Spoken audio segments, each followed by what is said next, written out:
এই যে অভিষেক বন্দ্যোপাধ্যায়ের পার্টি অফিস দক্ষিণ চব্বিশ পরগনার আমতলায় ছবিটা দেখছেন, এই পার্টি অফিস ভাঙার সিদ্ধান্তকে চ্যালেঞ্জ করে হাইকোর্টে অমিত বন্দ্যোপাধ্যায়, অভিষেক বন্দ্যোপাধ্যায় বাবা অমিত বন্দ্যোপাধ্যায় আদালতকে নির্দেশ দিল।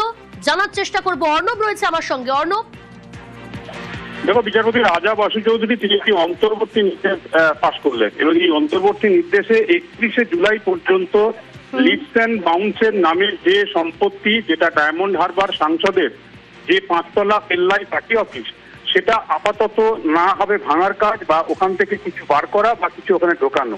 অর্থাৎ যেরকম অবস্থায় রয়েছে এই মুহূর্তে পার্টি অফিস, সেটা ওই একই রকম অবস্থা থাকবে। আদালতের ভাষায় বলা হয় স্থিতাবস্থা। আমরা খুব সরল করে বললে এটা ঠিক যে স্থগিতাদেশ, আপাতত কোনো ভাঙার কাজ আর হবে না।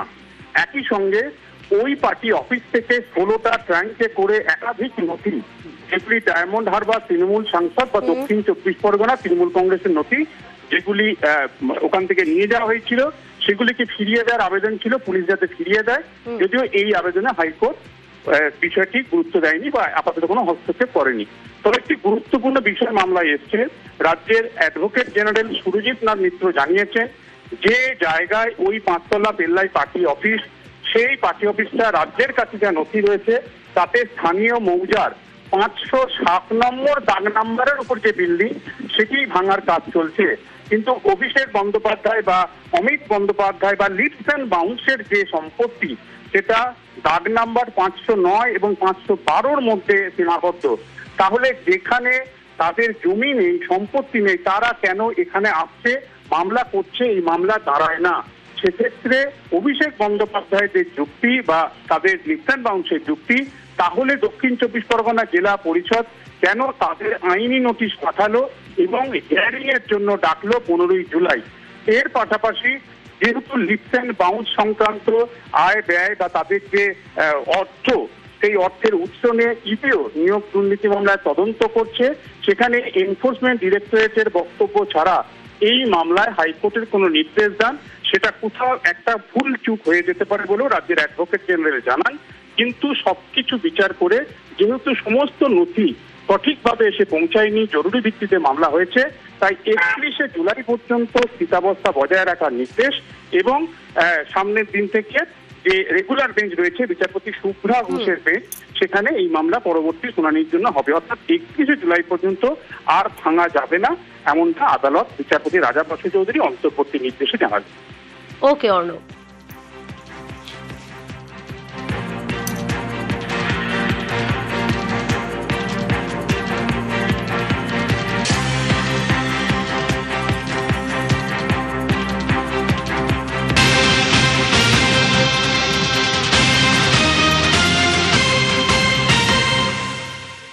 খড়গপুরে গ্রেফতার আরো এক তৃণমূল নেতা। ছবি দেখাচ্ছি, এই তৃণমূল নেতা অর্থাৎ দেবাশিস চৌধুরী, তাকে গ্রেফতার করেছে পুলিশ। ঠিক কি কি অভিযোগ রয়েছে তার বিরুদ্ধে, কি অভিযোগে গ্রেফতার করা হয়েছে, কখন গ্রেফতার করা হয়েছে জানবো। শঙ্কর রয়েছে আমার সঙ্গে। শঙ্কর, কি কি অভিযোগে গ্রেফতার? দেখো, খড়গপুর পুরসভার 21 নম্বর ওয়ার্ডের এক মহিলাকে মারধর, প্রাণনাশের হুমকি সহ জমি হাতানোর অভিযোগ রয়েছে এই তৃণমূল নেতার বিরুদ্ধে। গত 13ই জুলাই খড়গপুর 21 নম্বর ওয়ার্ডের পোতরখলির বাসিন্দা এই মহিলা মমতা বাই, তিনি লিখিত অভিযোগ করেছেন 7 জনের বিরুদ্ধে যে তার যে জমি, সেটা জমি জোর করে তারা কেড়ে নিয়ে নিয়েছেন।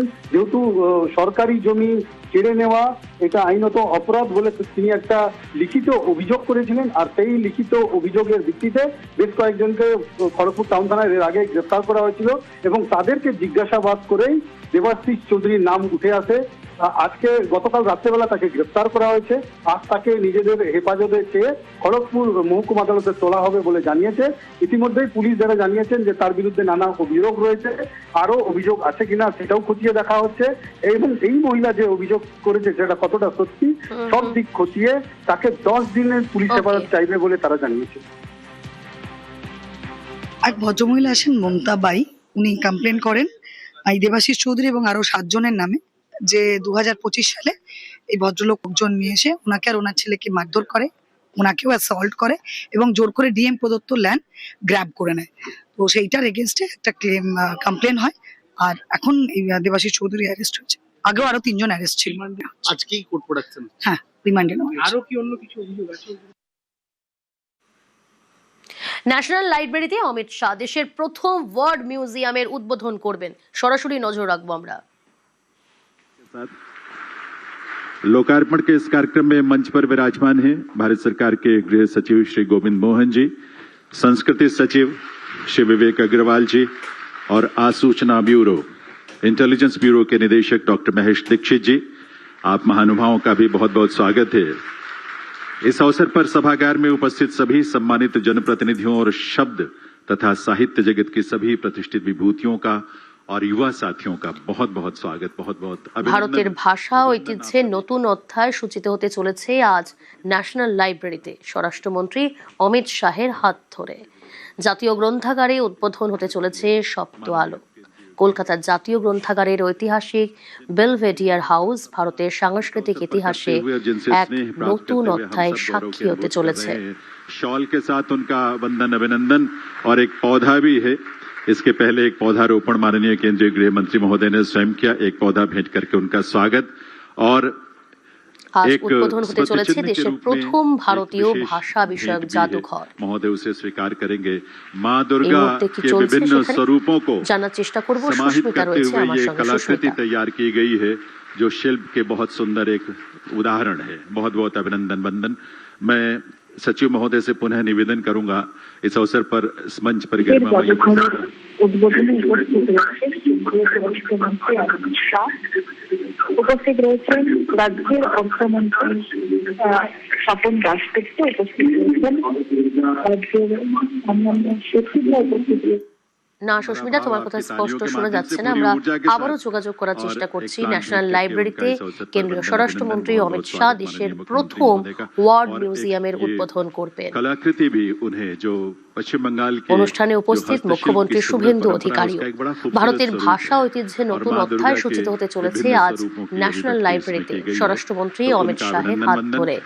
मैं आपको জাতীয় निवेदन গ্রন্থাগারে करूंगा, উদ্বোধন হতে सुश्री চলেছে पांडे जी से, সপ্তালো। सचिव संस्कृति কলকাতার मंत्रालय, জাতীয় भारत सरकार के গ্রন্থাগারের लिए कृपया मंच ঐতিহাসিক पर आएं। বেলভেডিয়ার और হাউস गृह ভারতের सचिव সাংস্কৃতিক महोदय को ইতিহাসে এক सबसे पहले गोविंद নতুন मोहन जी को অধ্যায়ের यहाँ সাক্ষী হতে उनका চলেছে। स्वागत कर আজ উদ্বোধন হতে চলেছে দেশের প্রথম ভারতীয় ভাষা বিষয়ক सचिव महोदय জাদুঘর उनका स्वागत कर रहे हैं। মিউজিয়াম पहले অফ एक बार ওয়ার্ড तालियों বা के साथ माननीय वित्त সপ্তালো। मंत्री पश्चिम बंगाल सरकार 2020 সালে এই স্বাগত, জাদুঘরের অভিনন্দন। ঘোষণা করেছিলেন উনকা ইস অবসর পর প্রধানমন্ত্রী নরেন্দ্র মোদী। ভারতের বহুভাষিক ঐতিহ্যকে সংরক্ষণ এবং তুলে ধরার बहुत बहुत উদ্দেশ্যে स्वागत, अभिनंदन और তৈরি वंदन হয়েছে आप सभी का। জাদুঘরটি। देवियों सज्जनों, अब समय है সেখানে राष्ट्र দেশের गीत ভাষা, और লিপি ও राष्ट्रगान का। সাহিত্যিক ঐতিহ্যের आप सबसे अनुरोध মৌখিক है, ও कृपया লিখিত अपने अपने स्थान पर বিবর্তনের खड़े हों ইতিহাস और राष्ट्रगीत और তুলে ধরা राष्ट्रगान হবে। के लिए देवियों सज्जनों।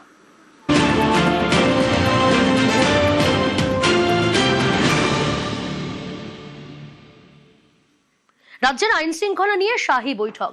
সৌজন্য অডিটোরিয়ামে অমিত শাহের গুরুত্বপূর্ণ বৈঠক। একাধিক নির্দেশ দেন অমিত শাহ, অর্থাৎ কেন্দ্রীয় স্বরাষ্ট্রমন্ত্রী আজ সৌজন্য অডিটোরিয়ামে রাজ্যের আইন শৃঙ্খলা পরিস্থিতি নিয়ে এক গুচ্ছ নির্দেশ দেন। কি কি নির্দেশ দিলেন তিনি? প্রীতিশ রয়েছে, আরো ডিটেল জানাবে। প্রীতিশ। দেখো, একাধিক গুরুত্বপূর্ণ বিষয় নিয়ে আলোচনা হয়েছে। তার মধ্যে যেটা সব থেকে বেশি গুরুত্বপূর্ণ সেটা হচ্ছে রাজ্যের অনুপ্রবেশ। বিরোধী রাজনৈতিক দল হিসেবে বিজেপি থাকাকালীন তারা কিন্তু একাধিকবার এই অনুপ্রবেশ নিয়ে রাজ্যের তৎকালীন সরকার অর্থাৎ তৃণমূল সরকারকে আক্রমণ করেছে, যেখানে প্রধানমন্ত্রী নরেন্দ্র মোদী থেকে শুরু করে কেন্দ্রীয় স্বরাষ্ট্রমন্ত্রী অমিত শাহ রাজ্যের অনুপ্রবেশ নিয়ে কার্যত সোচ্চার হয়েছিলেন। এবার এই প্রথম এত বড় মাপের যে নিরাপত্তা কেন্দ্রিক যে বৈঠক, সেই বৈঠক কিন্তু এই রাজ্যে হলো।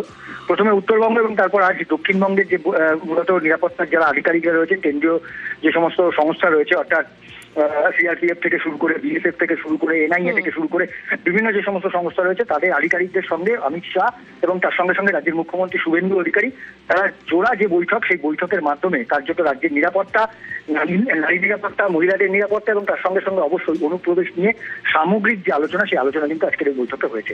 প্রিয়াঙ্কা। ওকে।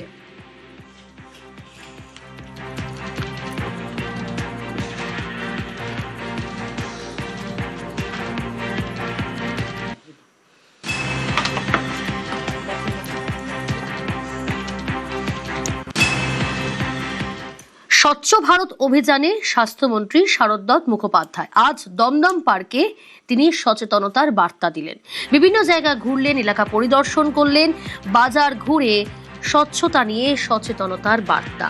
প্লাস্টিকের বদলে চটের ব্যাগ ব্যবহারের পরামর্শ দিলেন তিনি। সামনেটা একটু খালি করো করতে এসেছেন প্লাস্টিক বর্জনের জন্য আমাদের আপনাদের প্লাস্টিক সুরক্ষা দিতে পারবো না। প্রজাও দান করছে আমাদের সম্মানীয় বিধায়ক তথা পশ্চিমবঙ্গের স্বাস্থ্যমন্ত্রী শারদ মুখোপাধ্যায় আজ স্বচ্ছ ভারত অভিযানে দমদম পার্কের বিভিন্ন এলাকা তিনি পরিদর্শন করলেন, সচেতনতার বার্তা দিলেন।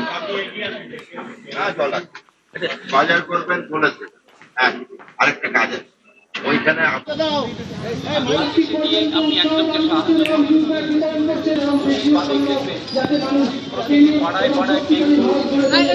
মানুষের জীবন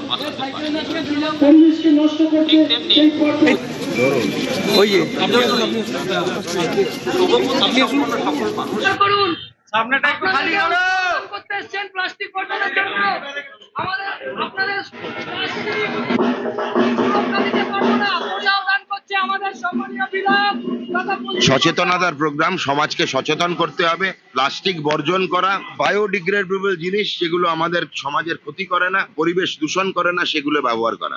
সর্বত্র প্লাস্টিকের ব্যাগ বর্জন করুন, কাপড়ের ব্যাগ এবং জুটের ব্যাগ ব্যবহার করুন। এই শিল্পটাও আবার পুনরুজ্জীবিত হবে এবং জুট মিল যেগুলো একের পর এক বন্ধ হচ্ছে, 140 কোটি দেশে যদি জুট মিলের থেকে তৈরি ব্যাগ আমরা ব্যবহার শুরু করি, এই ব্যাগ আর রপ্তানি করতে হবে না, আমাদের উল্টো আমদানির দরকার হবে। পুরনো দিনেই ফিরে যান, থলে নিয়েই বাজার যান। দিল্লির সাফদারজং হাসপাতালে ভর্তি রয়েছেন সোনাম ওয়াংচুক, কিন্তু তার স্ত্রী গীতাঞ্জলি তার কিন্তু আরো অভিযোগ, তার স্বামীকে বেআইনিভাবে আটক করা হয়েছে। এমনকি ওয়াংচুকের স্বাস্থ্য সংক্রান্ত সম্পূর্ণ তথ্য দিচ্ছে না হাসপাতাল কর্তৃপক্ষ, তাই তাদের উপর ভরসা নেই। অন্য হাসপাতালে স্থানান্তরের অনুমতি চেয়ে জরুরি ভিত্তিতে দিল্লি হাইকোর্টের দ্বারস্থ ওয়াংচুকের স্ত্রী।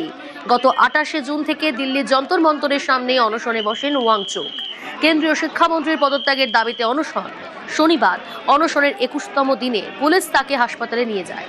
পরিবারের দাবি, সেখানেও তিনি অনশন চালিয়ে যাচ্ছেন।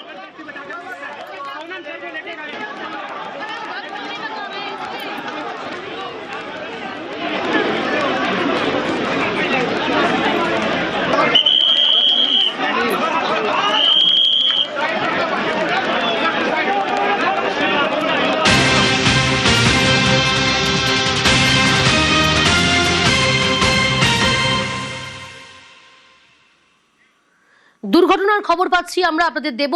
নিউ টাউনে দুর্ঘটনার মুখোমুখি এক গাড়ি। কি হয়েছে, কিভাবে ঘটলো এই দুর্ঘটনা জানার চেষ্টা করব। তবে নিউ টাউনে দুর্ঘটনার খবর, নিউ টাউন থেকে দুর্ঘটনার খবর আসছে। অনুপ রয়েছে, আরো ডিটেল জানবো। অনুপ, কিভাবে ঘটলো এই দুর্ঘটনা? নিউ টাউন যে বিশ্ববাংলা শহরী, সেই বিশ্ববাংলা শহরীতে মূলত দুর্ঘটনা। একটি নীলবাতি গাড়ি, যখন গাড়িটি চিনার পাখি দিক থেকে নিউ টাউন থেকে যাচ্ছিল, সেই সময় নিয়ন্ত্রণ হারিয়ে ডিভাইডে ধাক্কা মারে, যার ফলে দুর্ঘটনা ঘটে। ইতিমধ্যেই দুর্ঘটনা ঘটার ফলে একজন আহত হয়েছেন এবং গোটা দুর্ঘটনা কিভাবে ঘটলো ট্রাফিক পুলিশের পক্ষ থেকে খতিয়ে দেখা হচ্ছে। অত্যন্ত বেপরোয়াভাবে আসার জন্যই দুর্ঘটনা বলে প্রাথমিক অনুমান করছে, যদিও সিসি ক্যামেরা ফুটেজ ইতিমধ্যেই পুলিশের পক্ষ থেকে খতিয়ে দেখা হচ্ছে। ওকে।